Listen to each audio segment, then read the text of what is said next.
नमस्कार, स्वागत है आपका हमारे इस YouTube चैनल पर। मैं मुनमुन श्रीवास्तव आपका हार्दिक अभिनंदन करता हूं। दिल्ली विश्वविद्यालय में पिछले दिनों एग्जीक्यूटिव काउंसिल की मीटिंग हुई और उस मीटिंग में वो प्रस्ताव रखा गया कि फिर से एक स्पेशल चांस दिया जाए। इसके अलावा स्पेशल चांस से जुड़े हुए बहुत से सवाल आपके आए कि किसे चांस मिल सकता है, किसे नहीं। इसके अलावा स्पैन पीरियड को लेकर भी बहुत से आपके प्रश्न रहे। इन्हीं पर बात करने के लिए हम पहुँचे हैं DU के एग्ज़ाम ब्रांच के OSD प्रोफेसर अजय अरोड़ा के पास और जानेंगे उनसे कि अब आगे क्या हो रहा है और इसके बारे में कब नोटिफिकेशन आएगा। स्वागत है प्रोफेसर अरोड़ा चैनल पर। नमस्कार, धन्यवाद मुनमुन जी। मुनमुन जी, आपने जैसे पूछा, अभी शुक्रवार 15 तारीख को दिल्ली विश्वविद्यालय की एग्जीक्यूटिव काउंसिल ने 2 रेजोल्यूशन पास किए हैं।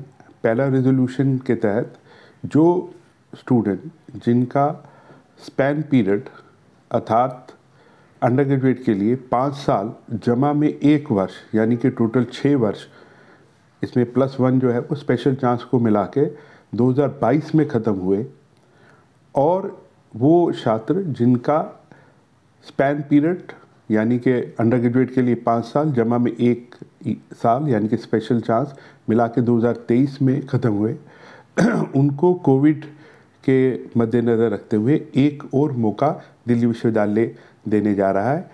क्योंकि ये दोनों ही 2016 के एडमिशन और 2017 के एडमिशन अंडर ग्रेजुएट के लिए और पोस्ट ग्रेजुएशन के लिए 2017 और 2018, ये दोनों ही year of admission for undergraduate and postgraduate are semester system. तो इनका एक स्पेशल एग्ज़ाम जल्दी ही कंडक्ट होगा और उसका नोटिफिकेशन आने वाले 5 से 7 दिन में दिल्ली विश्वविद्यालय की एग्जामिनेशन ब्रांच पे आ जाएगा। तो आपके माध्यम से बताना चाहूँगा, वो सारे छात्र जिन्होंने 2016 या 2017 में दिल्ली विश्वविद्यालय के 3 साल के अंडर ग्रेजुएट कोर्सेज में एडमिशन लिया और वो अभी तक अपने सारे पेपर क्लियर नहीं कर सके हैं, तो उनको एक मौका दिया जाएगा। और जो कि इवन सेमेस्टर अर्थात 2nd, 4th और 6th सेमेस्टर के जो पेपर होंगे वो हमारे मई-जून में जो डेट शीट हमारी अनाउंस हुई है, जिसमें 21 मई से एग्ज़ाम हो रहे हैं, उससे शुरू होंगे और वो अपने एग्ज़ाम दे पाएंगे।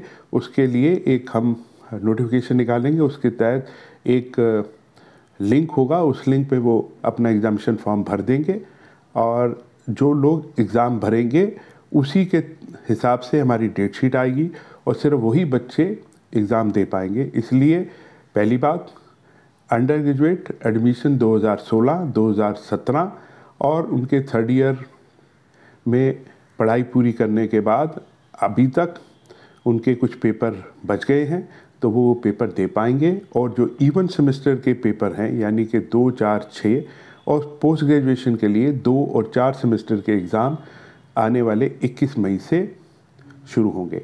और अगर उनके ऑड सेमेस्टर के पेपर रह गए हैं यानी कि अंडर ग्रेजुएट के लिए 1, 3, 5 सेमेस्टर और पोस्ट ग्रेजुएशन के लिए 1 और 3 सेमेस्टर के पेपर रह गए हैं, वो आने वाले जुलाई-अगस्त में हम उसकी डेट शीट निकालेंगे। लेकिन पहले इवन सेमेस्टर के एग्ज़ाम होंगे। सिर्फ admission 2016, 2017 for under graduate, admission 2017, 2018 post graduation 2 साल के कोर्सेज के लिए। ये सर ऐसे ही एक सवाल पूछा है एक स्टूडेंट ने कि 2023 में उसका स्पैन पीरियड खत्म हो गया था। देखिए, और 2 पेपर बचे हैं उसके। हाँ, इसका मतलब है, मैं ये मान के चल रहा हूँ कि वो बच्चा 2023 अंडर ग्रेजुएट का अगर बच्चा है तो उसने एडमिशन लिया होगा 2017 में। ठीक है जी। अगर 2017 में लिया है और तो वो एग्ज़ाम दे पाएगा।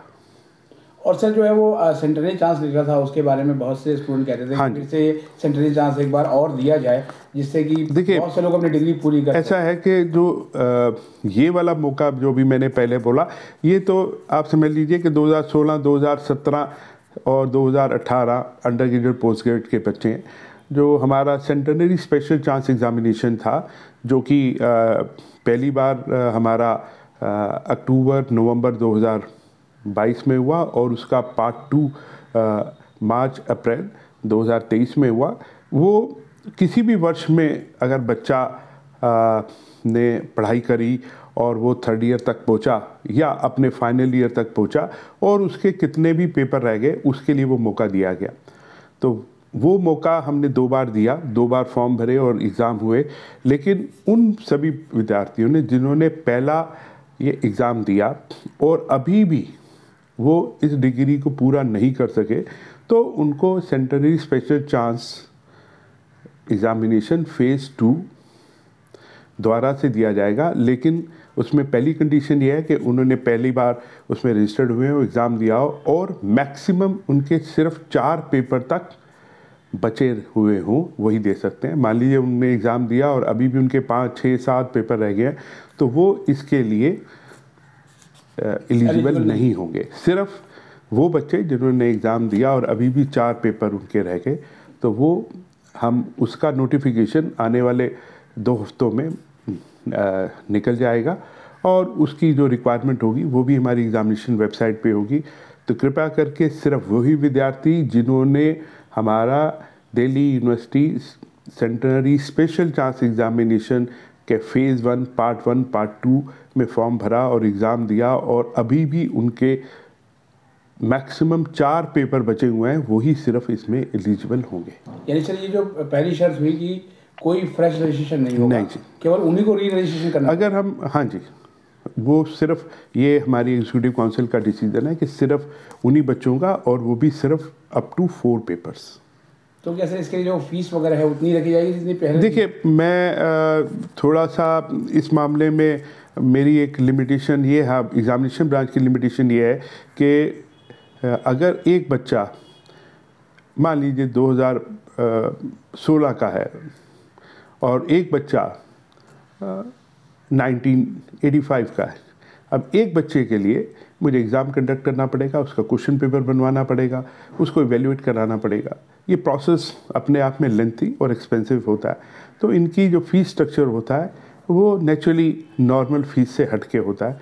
अभी इस पे डिसीज़न नहीं हुआ, इसीलिए मैंने आपको कहा कि जो centenary special chance examination phase 2 है, इसके बारे में हम जो बाकी मोडेलिटी है वो एक हमारी कमेटी है जिसकी बैठक आने वाले 3-4 दिन में होगी और उसका जो डिस्कशन होगी उसके हिसाब से हम इसका नोटिफिकेशन निकालेंगे और उसमें फ़ीस भी, चाहे वो ये दूसरा नोटिफिकेशन है उसकी भी फ़ीस स्ट्रक्चर इस फ़ीस स्ट्रक्चर से डिफरेंट होगा जो नॉर्मल स्टूडेंट से ली जाती है।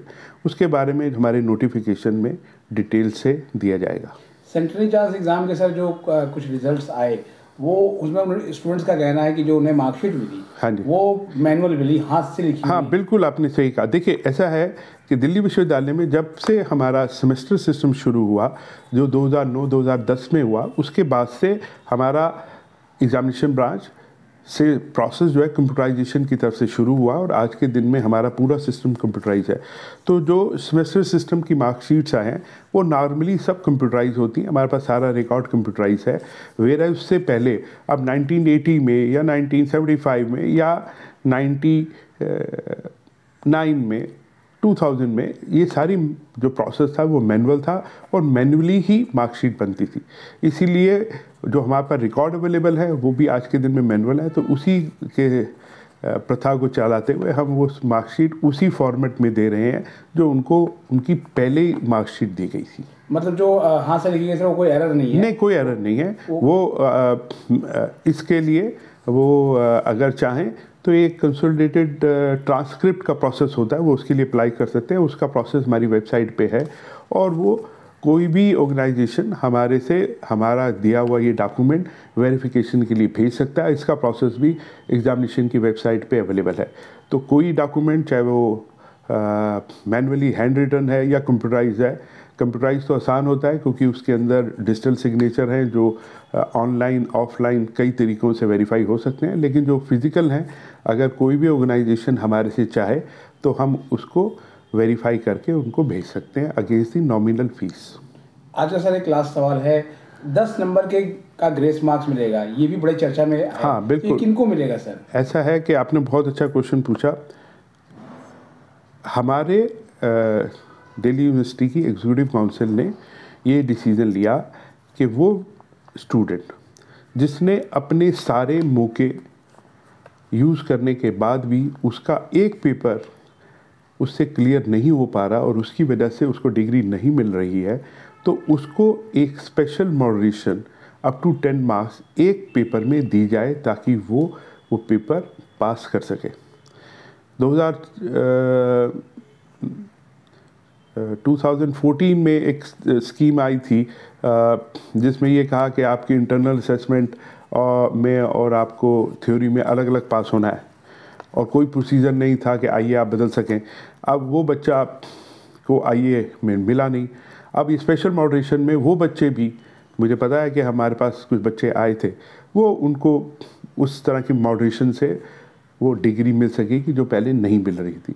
लेकिन इसमें सिंपल सी कंडीशन ये है कि उनको वो सारे एग्ज़ाम देने होंगे जो उनके स्पैन पीरियड और स्पेशल चांस या कोविड स्पेशल चांस के तहत उनको अलाउड थे, और उसके बाद अगर वो अभी भी ये एक पर्टिकुलर पेपर में उसको पास नहीं कर पा रहे हैं और उसकी वजह से उनकी डिग्री रुकी हुई है, तो ये प्रोसीजर सिर्फ एक पेपर के लिए up to maximum of 10 marks ही स्टूडेंट को मिलेगा, प्रोवाइडेड उसने अपने सारे chance to appear in that particular paper ही और शी हैज़ अवेल्ड।